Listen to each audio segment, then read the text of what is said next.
इताद अॼु खां 20-25 साल पहिरीं पंहिंजो जॾहिं सफ़र शुरू कयो हो, उहो जीअं हिकिड़ो प्राइमरी जो ॿार सफ़र शुरू कंदो आहे, पोइ 5 क्लास पास कंदो, पोइ 10 क्लास कंदो, पोइ ग्रेजुएट थींदो, पोइ PhD कंदो आहे।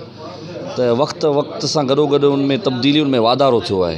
त असां 2008 जी जेका इलेक्शन विड़ी हुई उनमें असां 8000 वोट खयां। उनखां पोइ 2013 जी इलेक्शन कई, विड़ी उनमें 20000 वोट खयां। वरी 2018 जी जेका असां इलेक्शन विड़ी आज़ादु एज़ उम्मीदवार 27800 सां वोट खयां हुआ। ऐं जाम शुरू हितां हिन वक़्तु अञा वधीक मज़बूत आहे।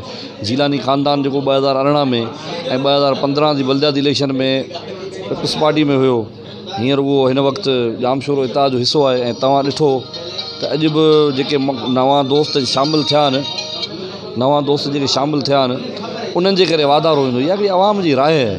ऐं सम्झां थो त अञा बि माण्हुनि जो रुझान वधंदो ऐं तब्दीली ईंदी।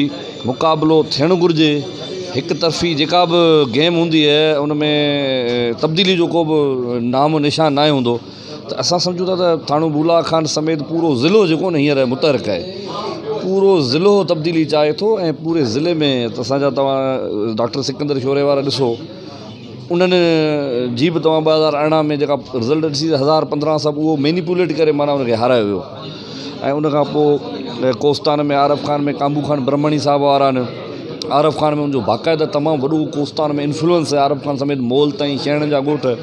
त आस्ते आस्ते आऊं सम्झां थो दुनिया जे तारीख़ में, सिंध जे तारीख़ में जॾहिं बि तब्दीलियूं आयूं आहिनि, उहे ईअं राति पेट में न ईंदा आहिनि। उहे तब्दीली के मौजूदे जो नालो न आहे, तब्दीली हिकिड़े प्रोसेस जो नालो आहे। तब्दीली हिकिड़ो स्टेप बाय स्टेप ईंदी आहे। उहो असां पंहिंजे अखियुनि सां पंहिंजे लाइफ में ॾिठो आहे 15-20 सालनि में।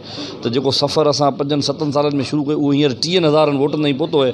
अॻियां मंज़िल आऊं सम्झां थो त 2-3 वोटनि जी इनशाअल्लाह तव्हां असां ऐं जाम शुरू इताद जे गॾियल सहकार ऐं महिनत सां असां हिकिड़े ॾींहुं माना इहा सीट बलदियाती हुजे या सूबाई हुजे खटे ऐं तब्दीली जे आख़िरी मंज़िल ताईं पहुची उनजा क़दम चुमंदासीं।